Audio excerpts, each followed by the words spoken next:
हमारे लिए भगवान है। अपने माँ बाप के साथ ऐसा व्यवहार कभी मत करना। एक 80 वर्षीय व्यक्ति अपने 45 वर्षीय उच्च शिक्षित बेटे के साथ अपने घर में सोफे पर बैठा था। अचानक उनकी खिड़की पर एक कौवा बैठ गया।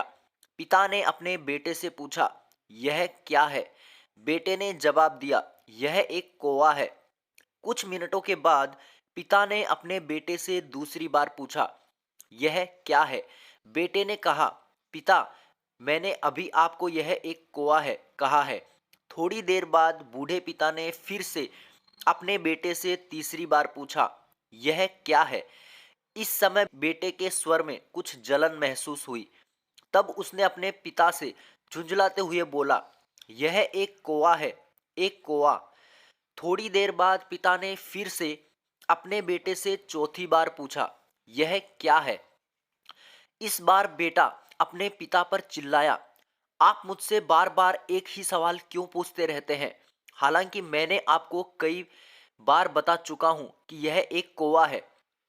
क्या आप इसे समझ नहीं पा रहे हैं? थोड़ी देर बाद पिता अपने कमरे में गए और एक पुरानी डायरी लेकर वापस आए, जिसे उन्होंने अपने बेटे के जन्म के बाद से बनाए रखा था। एक पेज खोलने पर उन्होंने अपने बेटे को उस पेज को पढ़ने के लिए कहा। जब बेटे ने इसे पढ़ा तो निम्नलिखित शब्द डायरी में लिखे हुए थे, आज मेरा 3 साल का छोटा बेटा सोफे पर मेरे साथ बैठा था। जब खिड़की पर एक कौवा बैठा था, मेरे बेटे ने मुझसे 23 बार पूछा कि यह क्या है, और मैंने उसे 23 बार जवाब दिया कि यह एक कौवा था। मैंने उसे हर बार प्यार से गले लगाया और उसने मुझसे 23 बार फिर से वही सवाल पूछा। मुझे इस बात से बिल्कुल भी चिढ़ नहीं हुई कि मैंने अपने मासूम बच्चे के लिए प्यार महसूस किया है, जबकि छोटे बच्चे ने उससे 23 बार पूछा, यह क्या है? पिता को 23 बार पूरे सवाल का जवाब देने में कोई जलन महसूस नहीं हुई, और आज जब पिता ने अपने बेटे से सिर्फ 4 बार यही सवाल पूछा, तो बेटे को चिढ़ और गुस्सा महसूस हुआ। इसे पढ़कर उस बेटे को अपने किए गए व्यवहार का पता चल गया था, जिसके चलते अब वह मन ही मन बहुत शर्मिंदा हो रहा था। शायद उसे अब किए गए अपने बूढ़े पिता के प्रति व्यवहार का पता चल गया था।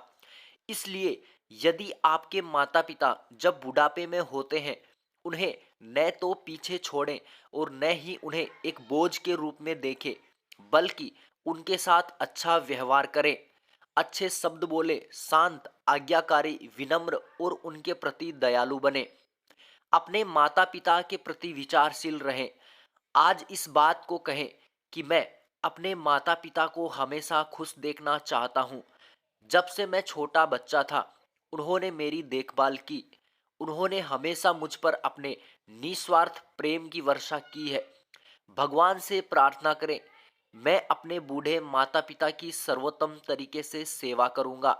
मैं अपने प्यारे माता पिता को सभी अच्छे और दयालु शब्द कहूंगा, चाहे वे कैसे भी व्यवहार करें। तो मेरे प्यारे दोस्तों, आपको ये छोटी सी कहानी कैसी लगी? कमेंट में ज़रूर बताना और चैनल को लाइक शेयर सब्सक्राइब जरूर करना।